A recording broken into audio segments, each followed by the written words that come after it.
அனைவருக்கும் வணக்கம்.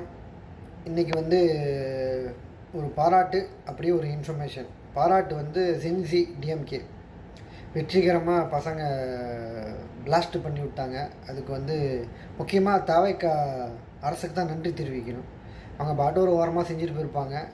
கொஞ்சம் சும்மா இல்லாமல் நீங்கள் மண்டபத்தெலாம் பிளாக் பண்ணி கலைஞர் அரங்கத்தில் போயிட்டு சம்பவம் பண்ணி விட்டு போயிட்டாங்க. தன்னெழுச்சியாக கட்சி ஆர்கனைஸ் பண்ணாமல் அந்த உணர்வோடு, திராவிடங்கிற உணர்வோடு, இந்த இந்த தோல்வியால் மக்கள் எவ்வளோ அவதிப்பட போகிறாங்கங்கிறத புரிஞ்சிக்கிட்டு என்ன விஷயம், ஃப்யூச்சர் என்ன ஆக போகுதுங்கிற அந்த எழுச்சியோடு இத்தனை இளைஞர்கள் கலந்துக்கிட்டாங்கல்ல, அந்த மாதிரி ஒரு சம்பவம் பண்ண வச்சதுக்கு காவல்துறைக்கும் தாவைக்க அரசுக்கு நன்றி.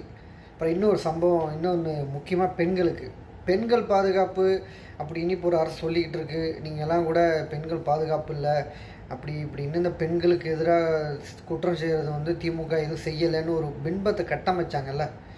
நிறைய விஷயங்கள் நீங்கள் பார்த்துக்கிட்டு இருப்பீங்க. பெண்களுக்கு சொத்துரிமை கொடுத்தது டிஎம்கே பீரியடில் தான். முதல் பெண் காவலர்கள் பணியமர்த்தப்பட்டது 1973 கலைஞர் ஆட்சி காலத்தில் தான். அதை விட முக்கியமான விஷயம், இப்போ நீங்கள் அன்றாடம் பெண்கள் ரோட்டில், பஸ் ஸ்டாப்பில், காலேஜில், பொது இடங்களில் பெண்களை கேலி செய்கிறது, ஹராஸ்மெண்ட் பண்ணுறதுக்கெல்லாம் கைதுன்னு ஒன்று பண்ணுறாங்க தெரியுமா? அந்த ஹராஸ்மெண்ட் சட்டம் இந்தியாவிலே முதல் ஈவ்டீசிக்கு எதிராக சட்டம் இயற்றப்பட்டது 1998 திமுக ஆட்சி காலத்தில் கலைஞர் அவர்கள் முதலமைச்சராக இருக்கும்போது. அதுவும் எப்பேற்பட்ட சம்பவம், ஒரு பெண் எத்திராஜ் காலேஜில் பாதிக்கப்படுறாங்க. 5 நாளில் சட்டமன்றத்தை கூட்டி ஒரு சட்டத்தை ஏற்றி அந்த நபர் கைது செய்யப்பட்டார். அந்த பெண் இறந்து போயிட்டாங்க. இது திமுக ஆட்சி காலத்தில் தான் கொண்டு வரப்பட்டுச்சு, திமுகவால் தான். இப்போ பெண்கள் இந்த தனியாக வேலைக்கு போயிட்டு பாதுகாப்பாக போயிட்டு வராங்க. ஒரு பெண்ணை கிண்டல் பண்ணால், ஹராஸ்மெண்ட் பண்ணால் கைது பண்ணிவிடணும்னு ஒரு பயம் மனசுக்குள்ளே வருதில்ல, அந்த பயத்தை கொடுத்து திமுக அரசு தான். பெண்கள் பாதுகாப்பு அப்படின்னு பேசிக்கிட்டு இருக்காங்கல்ல, அவங்களுக்கும் பெண்கள் பாதுகாப்புக்கு திமுக என்ன பண்ணுச்சுன்னு குருட்டுத்தனமாக ஒரு கேள்வி கேட்குறீங்களே, அதுக்கு தான் இந்த பதில்.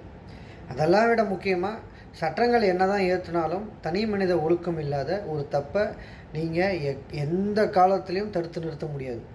திருடனா பார்த்து திருந்தாவிட்டால் திருட்டை ஒழிக்க முடியாது. இதுவும் சினிமா பாடல் தான். இதில் எவ்வளோ அர்த்தம் இருக்குங்கிறத நீங்களே கொஞ்சம் யோசித்து பாருங்கள். தப்பு என்ன பண்ணாலும் தானாக உணர்ந்து திருந்தணும். அதுதான் ஒரு தப்பே இல்லாத ஒரு ஒரு இடத்த உருவாக்க முடியும். ஏன்னா ஒரு நாடு, ஒரு மாநிலம் எதுவுமே சொல்லலைன்னா தப்பு உலகம் முழுக்க நடந்துக்கிட்டு இருக்கு.